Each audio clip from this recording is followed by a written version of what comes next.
نحمدہ ونصلی علی رسولہ النبی الکریم الامین اما بعد فاعوذ باللہ السمیع العلیم من الشیطان الرجیم بسم اللہ الرحمن الرحیم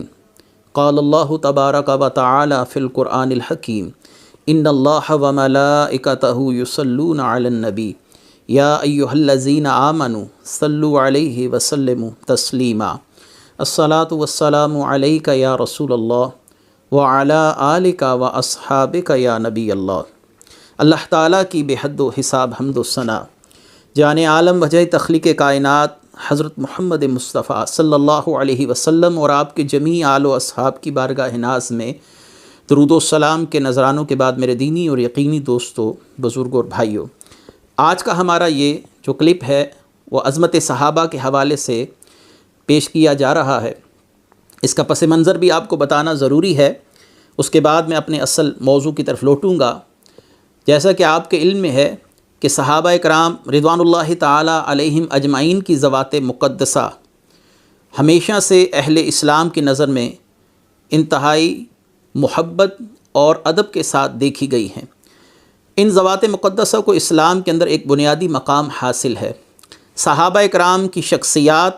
صحابہ اکرام کے مقام و مرتبے کو پامال کرنا یا ان پر اعتراض کرنا گویا شریعت محمدی پر اعتراض کرنے کے مترادف ہے۔ آج کے اس درس کا جو بنیادی مقصد ہے وہ اہل تشیع کے ایک مشہور عالم شہریار رضا عابدی کے حوالے سے میری گفتگو ہے کہ جنہوں نے عبد الرحمن ابن ملجم المرادی کے حوالے سے اپنے ایک کلپ میں گفتگو فرمائی کہ اہل سنت کے علماء کرام میں بالخصوص امام ذہبی رحمۃ اللہ علیہ نے اپنی مشہور کتاب تجرید و اسماء الصحابہ کے اندر عبد الرحمن ابن ملجم المرادی کا ذکر صحابہ کرام میں کیا۔ یہ آپ کے سامنے ان کا ذکر، ان کا جو کلپ ہے اس کا ٹکڑا آپ کے سامنے پیش کیا جا رہا ہے تاکہ آپ اس کو سن سکیں۔ اس کے بعد میں اس کے جوابات کی طرف آتا ہوں۔ اب آپ کے سامنے کتاب ہے تجرید و اسماء الصحابہ،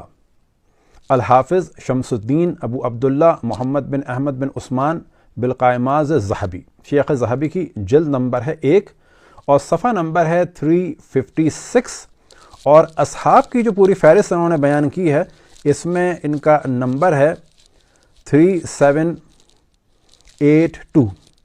عبد الرحمن ابن ملجم المرادی قاتل و امیر المؤمنین علی، کہ عبد الرحمن ابن ملجم مرادی جو قاتل تھا امیر المؤمنین علی کا۔ ذکر ابن یونس انہ قرأ علی معاذ بن جبل، ابن یونس نے کہا ہے کہ اس نے پڑھا ہے معاذ بن جبل سے۔ اب یہاں پر یہ جو فہرست ہے یہ اصحاب کی ہے، اس میں جو نام ہیں اصحاب کے ہیں، لہٰذا یہ بھی بعض کے نزدیک صحابی تھا۔ نبی کریم صلی اللہ علیہ وآلہ وسلم نے صحابہ اکرام رضوان اللہ تعالی علیہم اجمعین کے حوالے سے اپنی امت کے قلوب میں محبت اور ادب کا جو پہلو اجاگر فرمایا، اس سلسلے میں آپ صلی اللہ علیہ وآلہ وسلم کی ایک حدیث ہی کافی ہے جس کو میں آپ کے سامنے پڑھنا چاہتا ہوں۔ صحیح بخاری کی حدیث مبارکہ جس کو سید ابو سعید خدری رضی اللہ تعالیٰ عنہ نے روایت کیا، ان النبی صلی اللہ علیہ وآلہ وسلم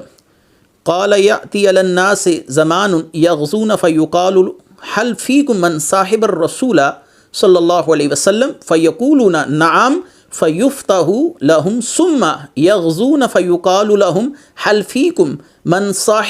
صاحب الرسول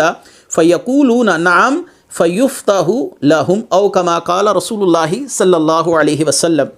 سیدنا ابو سعید خدری رضی اللہ تعالی عنہ فرماتے ہیں کہ نبی کریم صلی اللہ علیہ وآلہ وسلم نے ارشاد فرمایا کہ لوگوں پر ایک زمانہ ایسا آئے گا کہ وہ جہاد کریں گے تو انہیں کہا جائے گا کہ کیا تم میں کوئی ایسا شخص بھی ہے جس نے رسول اللہ صلی اللہ علیہ وسلم کی صحبت پائی ہو؟ تو وہ کہیں گے، یعنی لوگوں کی طرف سے کہا جائے گا ہاں، تو انہیں فتح حاصل ہوگی اس شخص کی برکت کی وجہ سے جو رسول اللہ صلی اللہ علیہ وسلم کی صحبت سے فیض یاب ہے۔ پھر وہ جہاد کریں گے تو ان سے کہا جائے گا کہ تم میں کوئی ایسا شخص بھی ہے جس نے رسول اللہ صلی اللہ علیہ وسلم کے صحابہ کی صحبت پائی ہو؟ تو وہ کہیں گے جی ہاں، تو انہیں فتح حاصل ہو جائے گی۔ تو اس حدیث مبارکہ سے بڑا واضح سا ایک موقف سامنے آتا ہے کہ صحابہ اکرام کو جو اللہ کی بارگاہ میں عزت اور وجاہت حاصل ہے، اللہ تعالیٰ اس کے سبب دوسرے لوگوں کو بھی فتح سے فیضیاب فرمائے گا۔ اب اپنے اصل موضوع کی طرف لوٹتا ہوں، کیا اہل سنت کے ہاں عبد الرحمن ابن ملجم المرادی اس کو صحابہ کرام کے زمرے میں شمار کیا جاتا ہے یا نہیں؟ تو سب سے پہلے جس کتاب کے حوالے سے، تجرید و اسماء الصحابہ کے حوالے سے ہمارے مخالفین نے یہ ہم پر اعتراض کیا کہ کیونکہ اس کتاب کا نام صحابہ کرام رضوان اللہ تعالیٰ علیہم اجمعین کا تعارف کروانا ہے، یعنی صحابہ کرام کی فہرست ہے اس کتاب کے اندر، لہٰذا عبد الرحمن ابن ملجم المرادی کا نام چونکہ اس کتاب میں شامل کیا گیا تو لہٰذا اس کو اہل سنت کے ہاں گویا کہ صحابی سمجھا جاتا ہے۔ یہ ایک بہت بڑا علمی بددیانتی کا مسئلہ ہے، یہ ایک بہت بڑا جھوٹ ہے کہ عبد الرحمن ابن ملجم المرادی کو اہل سنت صحابہ میں شمار کرتے ہیں۔ یہی کتاب جس میں سے ہمارے مخالفین نے حوالہ دیا کہ امام ذہبی رحمۃ اللہ علیہ نے اپنی اس کتاب کے اندر عبد الرحمن ابن ملجم المرادی کو ذکر کیا، اور ان کے ذکر کرنے کا جو مقصد ہے وہ اس کی صحابیت کا اثبات ہے، تو یہ بات صراحتاً غلط ہے۔ سب سے پہلی بات تو یہ ہے کہ جب ہمارے مخالفین ہم پر یہ اعتراض لے کر آئے تو انہیں چاہیے تھا اس کتاب کے منہج کو سمجھتے، اس کتاب کے طریقہ کار کو سمجھتے کہ امام ذہبی رحمۃ اللہ علیہ نے اس کتاب کے اندر جن لوگوں کے ناموں کا اندراج کیا ہے، جن لوگوں کے ناموں کا ذکر کیا ہے، وہ کس قاعدے کی بنا پر کیا ہے اور ان کی شرط کیا ہے اس کتاب کے اندر لوگوں کے نام کو شامل کرنے کی۔ تو سب سے پہلے یاد رکھیے، اس کتاب کو اگر آپ تفصیل کے ساتھ دیکھتے ہیں تو آپ کو ایک بات بالکل واضح نظر آتی ہے کہ اس کتاب کے اندر ان لوگوں کا نام بھی شامل کیا گیا جو صحابی ہیں، اور ان لوگوں کا نام بھی شامل کیا گیا جنہوں نے دور رسول صلی اللہ علیہ وآلہ وسلم پایا لیکن رسول اللہ صلی اللہ علیہ وسلم کی زیارت نہ کر سکے، لہٰذا دور رسول پانے کی وجہ سے ان لوگوں کو اس کتاب میں شامل کر دیا گیا۔ اس کی بڑی مثال اسی کتاب کی ابتدا میں، اگر اس کتاب کے ابتدائی 2 صفحات علامہ موصوف پڑھ لیتے تو یقیناً ایسی علمی خطا ان سے سرزد نہ ہوتی۔ مثلا اسی کتاب کے اندر رقم ہے 12، یعنی 12 نمبر جو راوی ہے اس کتاب کے اندر جس کا تذکرہ کیا جا رہا ہے وہ ہے ابراہیم بن عبد الرحمن العذری۔ تو امام ذہبی نے اس کا ذکر کرنے کے ساتھ لکھا یہ تابعی ہے، یعنی اس نے گویا رسول اللہ صلی اللہ علیہ وسلم کی زیارت نہیں کی۔ آگے چلیے اسی صفحہ پر،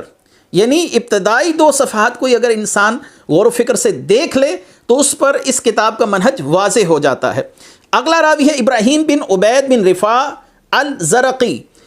تو ابراہیم بن عبید کے متعلق بھی امام ذہبی رحمۃ اللہ علیہ نے لکھا یہ تابعی ہے، اس کا رقم ہے 15 نمبر، یعنی 15 نمبر پر جس راوی کا تذکرہ موجود ہے، جس شخص کا تذکرہ موجود ہے، یہ بھی صحابی نہیں ہے لیکن اس کو امام ذہبی نے تجرید و اسماء الصحابہ کے اندر اس کا ذکر بھی کیا ہے۔ آگے چلیے اسی صفحے پر جس سے میں حوالہ دے رہا ہوں تجرید و اسماء الصحابہ کا، ابراہیم ابو عطا الثقفی الطائفی، امام ذہبی رحمۃ اللہ علیہ فرماتے ہیں اس کی روایات مرسل ہیں اور یہ بھی تابعی ہے۔ ایک ہی صفحے پر یکے بعد دیگرے ابراہیم بن عبد الرحمن العذری کا ذکر کیا، ابراہیم بن عبید بن رفاع کا ذکر کیا، ابراہیم ابو عطا الثقفی کا ذکر کیا، اور موصوف نے اس کتاب کے جس صفحے سے حوالہ دیا اور عبد الرحمن ابن ملجم المرادی کو صحابہ کرام کے اندر شمار کروانے کے لیے یا شمار کرنے کے لیے اہل سنت کے کھاتے میں ڈالنے کے لیے جس صفحے سے حوالہ دیا، اگر وہ عبد الرحمن ابن ملجم المرادی کے نام سے اوپر دوسرے راوی عبد الرحمن ابو عثمان النحدی کا ذکر پڑھ لیتے تو ساتھ ہی لکھا تھا یہ رسول کریم صلی اللہ علیہ وسلم کی حیات میں اسلام لایا، یعنی اس نے اسلام رسول اللہ صلی اللہ علیہ وسلم کی زندگی میں قبول کیا، لیکن یہ مخضرم ہے۔ مخضرم اس کو کہتے ہیں جس نے رسول اللہ صلی اللہ علیہ وسلم کا دیدار نہ کیا ہو، صحابی نہیں ہوتا لیکن تابعی بھی نہیں ہوتا، اس نے رسول اللہ صلی اللہ علیہ وآلہ وسلم کا دور پایا، اس دور میں اسلام قبول کیا، یا وہ مسلمان تھا اس دور کے اندر لیکن اس نے رسول اللہ صلی اللہ علیہ وسلم کی زیارت نہیں کی۔ اس کا رقم ہے، یعنی اس راوی کا نمبر ہے 3781 3781۔ اس کے بعد عبد الرحمن ابن ملجم المرادی کا ذکر آتا ہے 3782، اور وہاں پر بھی امام ذہبی رحمۃ اللہ علیہ نے اس کے نام کے ساتھ یہ نہیں لکھا لہو صحبتن، اس کے لیے صحابیت ثابت ہے، یہ صحابی رسول ہے، فقط اس کا ذکر کیا گیا اور ساتھ اس کی صحابیت کا اثبات قطعاً نہیں کیا گیا۔ اور دوسری سب سے اہم بات، امام ذہبی رحمۃ اللہ علیہ کی اس کتاب کے بعد لکھی جانے والی جو کتابیں ہیں ان میں مشہور کتاب سیر و اعلام النبلاء، میزان الاعتدال اور المغنی فی الضعفاء، یہ امام ذہبی رحمۃ اللہ علیہ کی وہ مشہور زمانہ کتابیں ہیں جو اس کتاب کے بعد لکھی گئیں۔ ان میں امام ذہبی رحمۃ اللہ علیہ عبد الرحمن ابن ملجم المرادی کے متعلق کیا فرماتے ہیں؟ میزان الاعتدال مشہور کتاب ہے، عبد الرحمن ابن ملجم المرادی کا ذکر آپ کے سامنے ہے۔ امام ذہبی رحمۃ اللہ علیہ اپنی اس کتاب میں فرماتے لیس بأحل ان یروى عنہ وما اظن له روایتا، کہ وہ اس بات کا اہل نہیں ہے کہ اس سے روایت لی جائے۔ اگر یہ صحابی سمجھا جاتا امام ذہبی کی نظر میں تو صحابہ تو کلہم عدول ہیں، اور روایت حدیث کے حوالے سے صحابہ اکرام پر کوئی جرح نہیں کی جا سکتی۔ امام ذہبی رحمۃ اللہ علیہ فرماتے ہیں کہ یہ اس بات کا اہل نہیں ہے کہ اس سے روایت لی جائے، اور فرماتے وما اظن له روایتا، اور میرا خیال نہیں ہے کہ اس کی کوئی روایت بھی ہو۔ یہ میزان الاعتدال آپ کے سامنے ہے۔ اس کے بعد دوسری کتاب امام ذہبی رحمۃ اللہ علیہ کی المغنی فی الضعفاء، یعنی جو ضعیف راویوں پر امام ذہبی نے اپنی کتاب لکھی المغنی، اس میں فرماتے ہیں لا یروى عنہ، اس سے روایت نہیں لی جائے گی، یہ اس قابل نہیں ہے کہ اس سے روایت لی جائے، کیونکہ یہ مولا علی کرم اللہ وجہ الکریم کا قاتل ہے، اور مولا علی کو جو اہل سنت کی نظر میں عزت و مقام حاصل ہے اس کا اندازہ سامعین کو امام ذہبی کے ان جملوں سے بآسانی ہو جائے گا۔